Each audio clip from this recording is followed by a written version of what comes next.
सभी भक्तों को जय सिया राम, जय बाबा नीम करोली महाराज की। कैसे हैं आप सब? आशा करती हूँ अच्छे होंगे, स्वस्थ होंगे।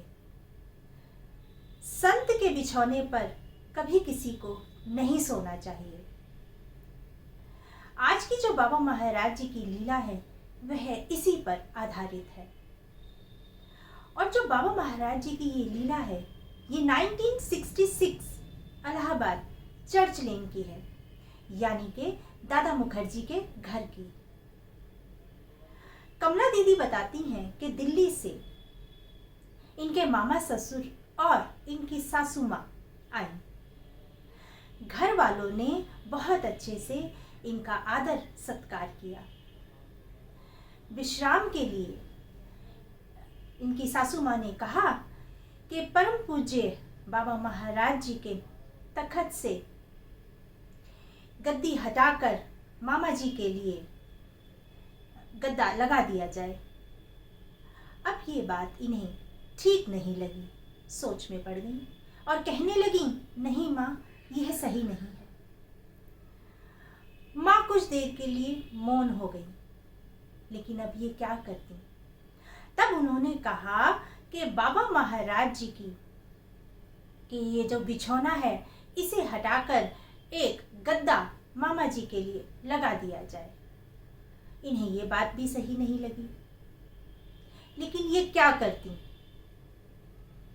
तब इन्होंने बाबा महाराज जी का चौकोर खाने का एक कंबल, गद्दी, तकिया और लाल दरी इन्होंने लपेटी और बाबा महाराज जी का जो मुंह धोने की चौकी थी, जो कि उसी कमरे में एक कोने पर रखी थी, उस पर लपेट कर रख दी और एक सुंदर पलंग पोंछते उसे एक सुंदरता के साथ ढककर उसी चौकी पर रख दिया। अगले दिन रविवार था। सुबह ही कमला दीदी ने लड्डू बनाने के लिए बेसन भून कर रख दिया। तभी दादा मुखर्जी ने कहा कि चलो सिद्धि माँ की तरफ हो आते हैं, यानी कि सिद्धि माँ से मिल आते हैं। कमला दीदी ने सोचा कि जब तक बेसन ठंडा होगा हम सिद्धि माँ से मिलकर आ जाते हैं। सिद्धि माँ वर्ष में एक बार इलाहाबाद आती थी अपने संबंधी के यहाँ। ऊपर के कमरों में वह अपने परिवार के साथ थी। सिद्धि माँ के जो पति थे तुलाराम शाह, कई वर्ष पहले ही उनका स्वर्गवास हो गया था। हर वर्ष सिद्धि माँ यहाँ आया करती थी। सिद्धि माँ से मिलने के बाद 11 बजे के लगभग कमला दीदी और दादा मुखर्जी जब घर वापिस आए तो हमेशा की तरह दादा मुखर्जी अपने पढ़ाई के कक्ष में चले गए और कमला दीदी सीधा रसोई में लड्डू बनाने के लिए चली गई। अब जैसे ही दादा मुखर्जी उधर गए अपनी लाइब्रेरी में, तब उनकी नजर पड़ी कि जहां बाबा महाराज जी का वह बिस्तर लपेट कर रखा गया था, उस मुंह धोने की चौकी पर वह बिस्तर आधा नीचे गिरा है, आधा ऊपर है। मानो ऐसा लग रहा था कि किसी ने खींच के उसे नीचे गिराया है। थोड़ा इस तरह से वह अस्त व्यस्त था। तभी दादा मुखर्जी तेज चिल्लाए और कमला दीदी को आवाज दी कि इधर आओ और देखो।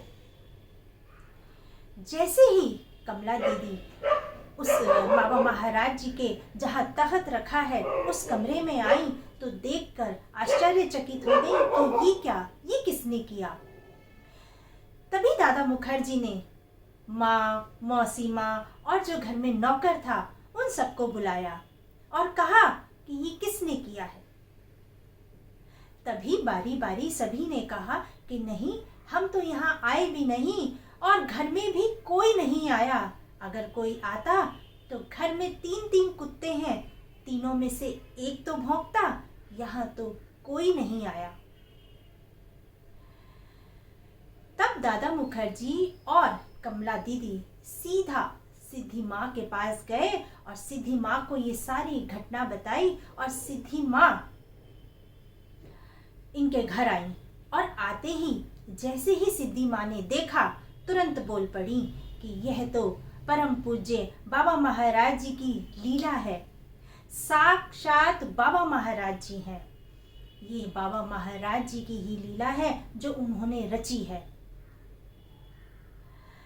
तब मामा जी बोल पड़े कि सही बात है, कभी किसी संत के बिछौने पर हमें नहीं सोना चाहिए, क्योंकि संत हमेशा संत ही रहेगा। साक्षात बाबा महाराज जी यहाँ विराजमान हैं और बाबा महाराज जी ने संकेत दिया कि कभी भी संत के बिछौने पर आप ना सोएं।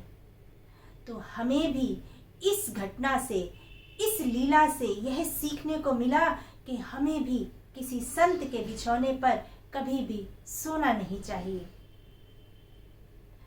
अपने आप में बहुत ही सुंदर बाबा महाराज जी की लीला, बाबा महाराज जी की ऐसी ही लीला मैं आपके सामने लेकर आती रहूंगी। आप सभी भक्त अपना ध्यान रखें, खुश रहें, स्वस्थ रहें। सभी भक्तों को जय सिया राम, जय बाबा नीम करोली महाराज की, जय सिया राम।